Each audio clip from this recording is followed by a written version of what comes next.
Ministerio de las Dos Casas de Israel presenta a Bet Amidrash de Yeshua en voy a empezar a enseñarle acerca de Alajá. En esta parashá, si usted recuerda los temas, en la parashá Sheleleja, en la que leímos de números 13:1 al 15:41, el primer tema que viene fueron los espías. Otro tema, el tema es las ofrendas. Cada una de las ofrendas tenía que llevar un acompañamiento que era una minjá, que es una ofrenda vegetal, y su libación de vino, etc. Después de ahí, viene la mitzvah de la jalá, el mandamiento de la jalá. Y eso es lo que quiero enseñarle, un poco de esto y un poco de tzitzit, un poco de lo que viene en la parashá esta, pero más apegado a lo que es alajá. Para iniciar, bueno, la alajá. La alajá es la reglamentación o las leyes referentes a los mandamientos y a otras cosas que nos indican la manera correcta de vivir y aplicar todos los mandamientos, la manera en que debe aplicarse cada uno de los mandamientos. Y eso es lo que es, en pocas palabras o de una manera, para poder explicar la alajá. Muy bien, entonces, dígame. Alajá, ¿verdad? Alajá, se escribe H-A-L-A-J-A.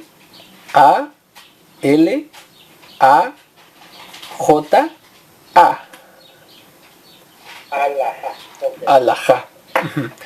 Cuando escuchemos acerca de alajá, inmediatamente nuestra mente debe enfocarse en que es algunas leyes, unas reglas que nos enmarcan la correcta aplicación de la Torá en la vida diaria.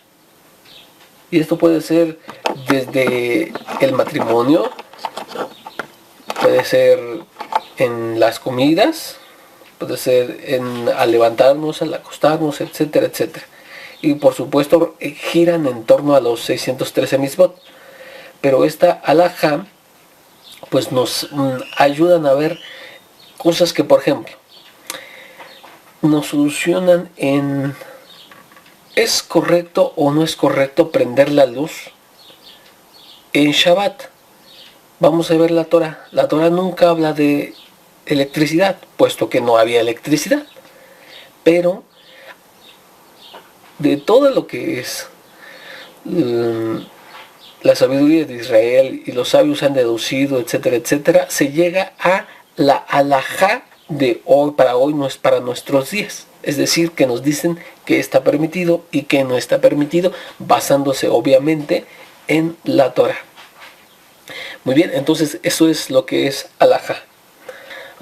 Bueno, después tenemos, que es a donde precisamente quería llegar. En la misma parashá que vimos, leímos acerca de los tzitzit, comúnmente traducidos como flecos. Algunas otras traducciones lo manejan como borlas. Los tzitzit. Ahora, el tzitzit nos dice en lo que es El número 15. Sí, números 15, del verso 37 al 41. Ya lo marqué, 37 al 41. Y leo rápidamente, dice ahí: y le dijo el Eterno a Moshe, dile a los hijos de Israel que se hagan flecos tzitzit en los bordes de sus mantos para todas sus generaciones, y que se pongan sobre los flecos o sobre el tzitzit del extremo un cordón celeste, y los flecos les servirán para recordar al verlos todos los mandamientos del Eterno, para cumplirlos, y no se desviarán y no desviaros de ellos, siguiendo vuestros corazones y vuestros ojos los caminos usuales de vuestras idolatrías. Os acordaréis de mí y os acordaréis así de cumplir mis mandamientos para que ser santos ante vuestro Elohim. Kedoshim. Lo ordeno yo, el Eterno vuestro Elohim, que os libro de la tierra de Egipto para ser vuestro Elohim. Yo soy el Eterno vuestro Elohim. Muy bien. Aquí tenemos la mitzvah de los tzitzit. Ahora, no quiero meterme en explicación el día de hoy, sino, como le dije, vamos a ver un poco de alajá. Ajá. Ahora, ¿cómo se utiliza los tzitzit? Muy bien, porque una cosa es que la Torah nos dice, hazte flecus, hazte tzitzit. Y mucha gente anda cometiendo por ahí el error de hacer unos tzitzit incorrectos, ¿no? A los tzitzit, para eso necesitamos la halajá, para saber cómo se deben de hacer. Porque, como verá, hay muchas personas que al no aceptar la Torah oral, dicen, bueno, es que aquí no dice cómo lo debo anudar. Es cierto, ¿no? Aquí no dice cómo se debe anudar. La Torah escrita no dice cómo se debe anudar. Ni qué color debe ser todos los hilos. Solamente nos pide que haya un cordón de color tejelet, que es traducido normalmente como celeste, azul. Entonces, muchos de aquí basándose y queriendo aplicar que como el texto escrito no nos dice cómo debe de hacerse, se toman libertad para hacerlo como a ellos les place. Nosotros no. Nosotros nos basamos en la halajá. ¿Qué dice la halajá de esto? Voy a dar lectura a algunos puntos de la halajá, en los cuales pues nos explica mucho acerca de este tema. Mire, dice así. 1. El Talet Katán, aquí vamos a hablar de dos tipos de Talet. Esto es en la pronunciación sefardí.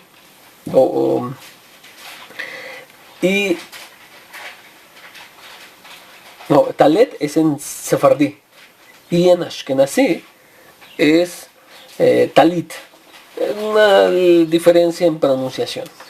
Bueno, antes de llegar a eso, tenemos dos grandes grupos que llevan diferente tradición, diferente pronunciación, pero es el mismo texto, es la misma. Entonces tuvieron una evolución diferente. Normalmente los sefardim vienen, como usted lo sabe, de lo que es la parte de España. De hecho, en Sefarat es España. Entonces la parte de ahí se llaman los sefaradim. Tienen sus propias costumbres, su propia forma de lectura, etcétera, etcétera. Y hay pequeñas diferencias con los que vienen de lo que es los de Ashkenaz. Los Ashkenazim son más del rumbo por Alemania y por otras partes donde, pues, al estar separados las comunidades, tuvieron diferente evolución. Algunas costumbres cambiaron un poquito. Son diferencias pequeñas, pero en fin y al cabo son diferencias. Entonces, nosotros comúnmente, en el Ministerio de las Dos Casas de Israel, nosotros seguimos, o somos más bien, sefardim. Nosotros seguimos esta parte de los sefardim, con lo que es la pronunciación, lo que es las costumbres, y todo lo que es relacionado con los sefaradim. Una de las grandes diferencias que puede haber entre un sefaradín y un ashkenazí es, por ejemplo, su vestimenta. Muy bien, entonces le digo. 1. El talet katán se confecciona de manera, o se hace de manera que presente un orificio en el centro por donde pasa la cabeza, con parte delantera y con parte trasera. Ha de cubrir la espalda y todo el tórax, por delante y por detrás. Los sabios estiman diferentemente la dimensión requerida. Para unos, entre los cuales está el Ish Ben Jai, él dice que debe de ser de 87 centímetros de largo sobre 58 de ancho. Pero el Hazon Ish dice que son 116 centímetros por 58. Sin deducir la dimensión del hueco, si su ancho es inferior o a cada medio ancho de la prenda por ambas partes. Muy bien, lo que nos dice esta parte de la alajá es lo siguiente. El talet tiene que cubrir la mayoría del cuerpo, del tórax, de parte de adelante y de parte de atrás. Debe ser entonces de manera que tenga en medio un hueco para lo que es la cabeza, obviamente, y por ende debe tener 4 puntas, porque se está haciendo de esta manera. Nada más cubre por adelante y por atrás, pero a los lados no está unido. Esto hace que tenga 4 puntas para poder cumplir la mitzvah. Hay personas que están poniendo el tzitzit en camisas, ¿cómo se llama? En camisetas. Pero no cumple. ¿Por qué? No puedes ponerla en las camisetas porque la camiseta es una prenda entera, no tiene 4 puntas. No sirve para cumplir la mitzvah, pero algunos lo están haciendo así. El primer error. Entonces la halajá nos está marcando conforme a la mitzvah, porque la mitzvah en Devarim, en Deuteronomio, dice: y te harás un manto de 4 puntas. Por tanto, una camiseta que termina en redondo y unida totalmente no cumple con lo que nos está pidiendo la Torah. Leo 2, dice punto 2. A pesar de que el talet katán se viste interiormente, no es propio que los tzitziot, el plural de tzitzit, el fleco, cuelgue interiormente, pues es un desprecio para esta mitzvah. ¿Por qué razón? Aquí me voy a detener tantito. ¿Por qué razón lo que es el tzitzit no puede estar dentro? Porque lo usamos no sobre la prenda, no es decir, yo tengo mi camisa y me pongo encima el talet katán. No, bueno, talet katán significa talet pequeño, katán es pequeño. Entonces, no puedo ponerme el talet katán por encima de la camisa, me lo pongo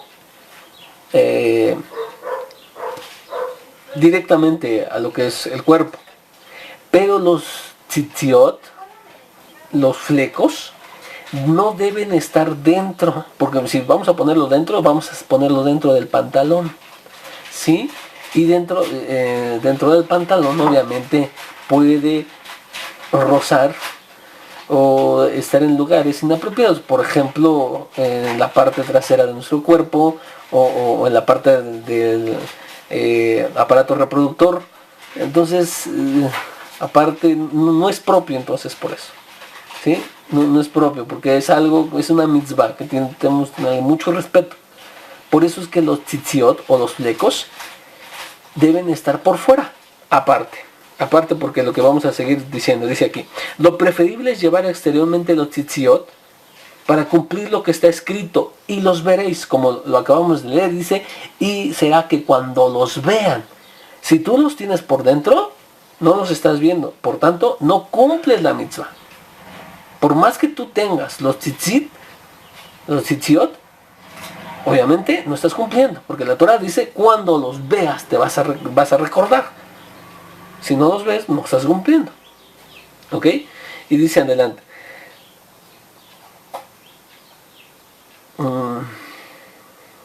si se recela de ello por circular entre no judíos, puede disimularlos enrollándolos en el interior del cinturón. Hay muchas personas que tenemos algunas experiencias negativas porque la gente no tiene como lo que podemos llamar es realmente antisemitismo. El odio, el rencor infundado para los judíos. Un día yo iba caminando por la calle y yo obviamente utilizo tanto los tzitzit por fuera y la kipa. Entonces cuando yo pasé por una parte, algunas personas, esperando nada más que yo les diera la espalda, al momento de pasar empezaron a insultar, diciendo, esos judíos son unos ladrones, y empezó a gritar muchas cosas. Eso me ha pasado a mí. Pues todavía son agresivos conmigo. Entonces, dice la halajá que si hay desprecio o hay alguna circunstancia como esta, la que yo le estoy diciendo, podemos hacer que los itziot, los flecos, disimularlos enrollándolo en el cinturón, de manera que no se vea, pero no lo vamos a poner dentro de nuestro pantalón, porque como vuelvo a insistir, obviamente está las partes bajas de nuestro cuerpo, y sería un desprecio para la mitzvah. Continúo leyendo. El punto 3. Punto 3 dice, aunque la obligación en sí es vestirlo de día, es merecedor llevarlo encima todo el tiempo, aún para dormir. Solo se lo quita para bañarse o, por supuesto, para cambiarlo por otro. El punto 3 nos está diciendo que, aunque la mitzvah nos dice, cuando los veas, de ahí desprendemos que en la noche no es una mitzvah, por así decirlo, totalmente traerlos. ¿Por qué? Porque dice cuando los veas. En la noche nosotros como seres humanos, bueno, ahorita ya hay luz eléctrica y todo eso, pero en los tiempos que se escribe la Torah, no lo hay. Entonces no lo podríamos ver. De aquí los sabios desprendieron que no era una obligación de la Torah tenerlo en las noches. Pero, entonces la halajá dice que es, aunque no es obligación, es merecedor, es meritorio. Es algo que seguimos haciendo. Es decir, que en la noche, aunque ya no, por así decirlo, ya no estaría obligado según la Torah, yo lo sigo trayendo por amor a la mitzvah, por amor a Hashem, ¿sí? Lo seguiré vestiendo, y solamente se le para bañarse. Algunos prefieren no dormir con ellos también, puesto que volvemos a lo mismo. Al estar dormido nos movemos y podría estar en contacto con nuestras partes bajas. Entonces algunos nos los quitamos antes de dormir. Pero ya esto ya es una decisión, o sea, ya no es una mitzvah. Aquí se dice que bien podrías usarlo para dormir, pero si tu decisión no es así, adelante, también se puede. Punto 4 de la halajá dice, si no se durmió con el talet katán, cuando se lo pone, obviamente por la mañana, se dice la siguiente verajá. Se dice, Baruch atah Adonai Eloheinu melech haolam, asher kideshanu bemitzvotat betzivanu al mitzvat tzitzit. En español. Bendito eres tú, eterno nuestro Elohim, Rey del universo, que nos ha consagrado con sus preceptos y nos ordenó la mitzvah del tzitzit, o el mandamiento del tzitzit. Esto es si no nos dormimos con él, porque como vimos en el punto anterior, es posible dormirse con él, pero algunos no lo hacemos. Entonces, bien, al ponernos en la mañana, decimos esa verajá. También vamos a estudiar un poco acerca de por qué hacemos las verajot, su fundamento, su importancia, etc.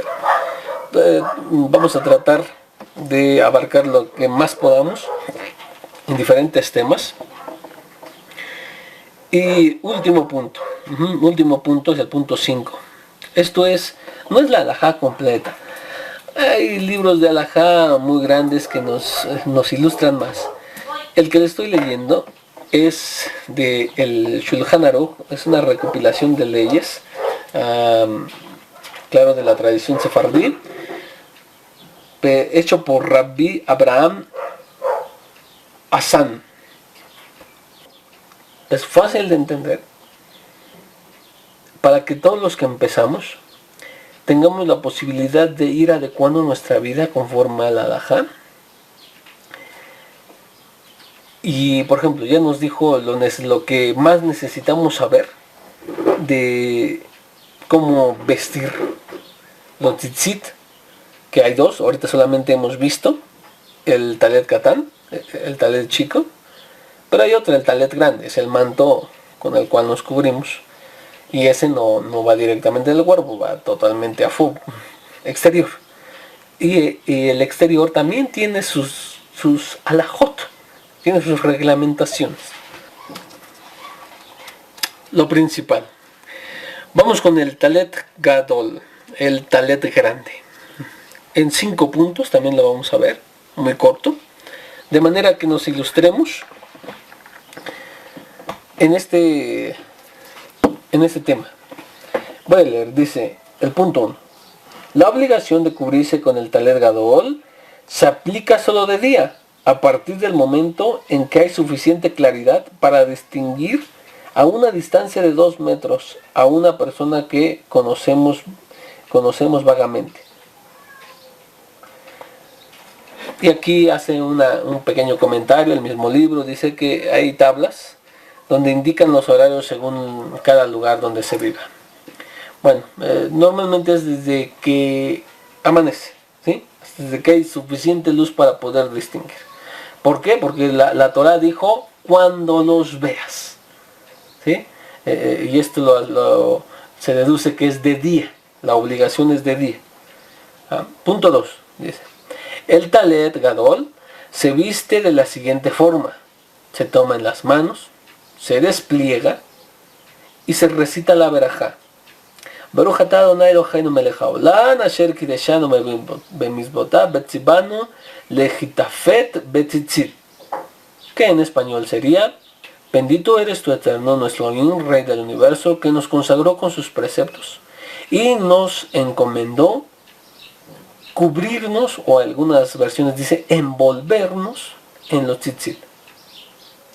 Inmediatamente después de la verajá, se tapa la cabeza con el talet, se echan los tzitziot detrás de la espalda, del lado izquierdo, dejando la cara destapada hasta la barba. Permanece en esta posición el tiempo necesario para recitar 3 versículos. Por ejemplo, el Salmo 36 del 8 al 11. No es que se pronuncie, nada más es el tiempo.